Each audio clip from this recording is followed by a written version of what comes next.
background is I came from Norwich. I grew up in Norwich. After I got out of the military, I lived in the Triple Cities area, but I went to Broomtack and SUNY Binghamton, and then I moved to Candor, north of Owego.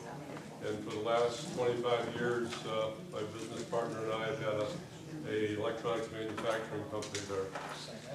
In that 25 years, we've had nothing but continual increase in regulations, taxes in the form of taxes and all types of little fees and so on that have created all types of problems for us. And we are sort of a mundane, if you want to call it, industry, whereas we're not a contractor, we don't have an automobile repair place or anything else where you have even further problems with regulations. My feeling is, and it's been there for some time now, that we need real representation. We have a lot of people in office that do not represent us. They say they're going to originally, and then right away they get swayed into, well, this is the way it works in Albany, or this is the way it works in Washington, whatever. I'm not going to be swayed. I don't have that belief that I'm going to spend the rest of my life as a politician or anything else. I've already been in business, and I think I know how things work, how they can be fixed, and right now we're not fixing them. People are leaving, the businesses are leaving. We need manufacturing jobs where they have real pay, not maybe they start out at a low level pay, but can progress to as the people get more understanding of what is involved in the manufacturing process, and perhaps start their own business or whatever. Right now we don't have that. We're getting more and more part-time jobs, we're getting more and more low-level jobs. We have to change that if we're going to survive. We either sink or swim. We either leave or fix it. And I think we can fix it if we have the right people in there. And that's why I decided to run. We also have things like the SAFE Act, Common Core, property rights, you name it. And our representatives are not addressing that. They're ignoring it, or they're going along with the crowd. And that's my spiel. We can't beat my opponent's money or his power with money and power, but we can beat him with grassroots. And I know some of you here worked with Claudia Penny's campaign. She did lose, but she won Tioga. She won Broome County.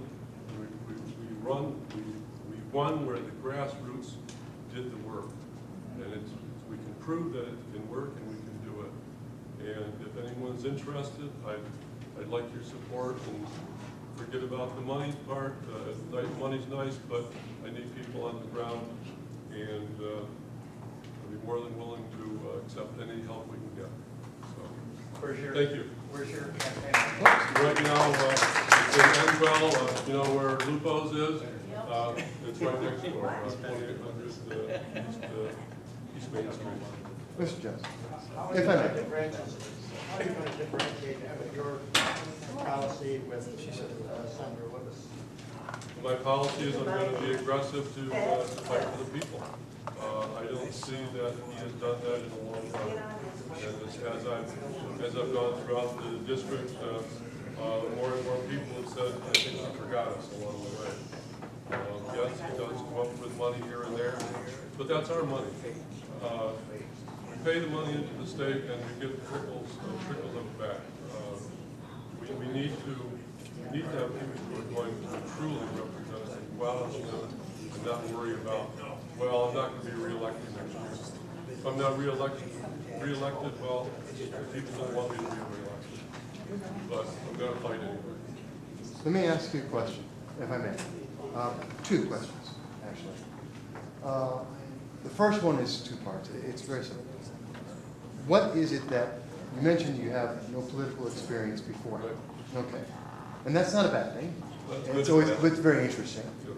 But I would have to ask, what is it that motivated you to take this decision to run And because of that motivation, what is your number one issue? I'll let you answer that first, and then I'll ask you my second question. Okay. The reason I decided to run was for a number of years now, we've been trying to get people to run against, in this case, Senator Libous. They backed out or didn't want to run. And this year I was asked to run.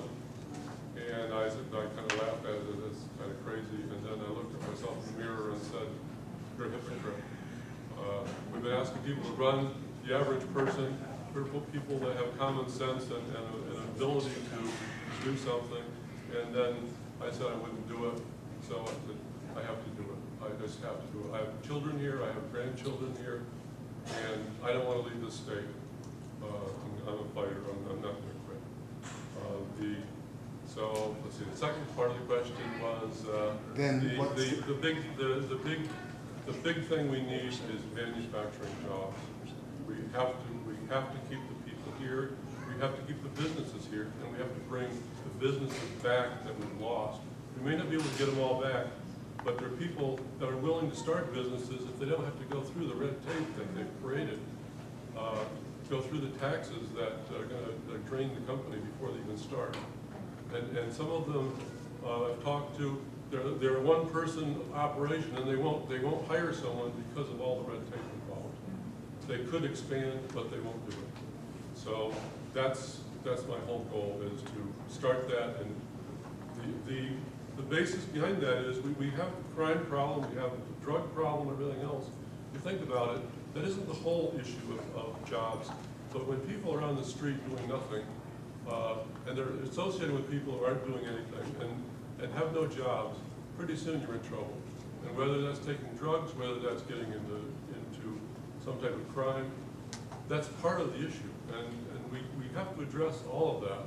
Part of it is give people jobs that they can handle, and they can feel like they got some self-worth. And at that point, maybe they can progress into something. Maybe they made some bad mistakes in their early life, but we all can have a second chance if there's a possibility there. Okay. Then let me follow up with the second question, which goes right off of that. You're looking at manufacturing jobs, as everyone is very aware, not only in the nation, but also in New York State. We've been losing manufacturing jobs consistently. What kind of proposal, I'm not asking for a specific one now, I know it's early in the campaign, but what kind of a proposal would you offer, not only because you're looking for state, as a state senator, this is something that you would be presenting to the entire Senate.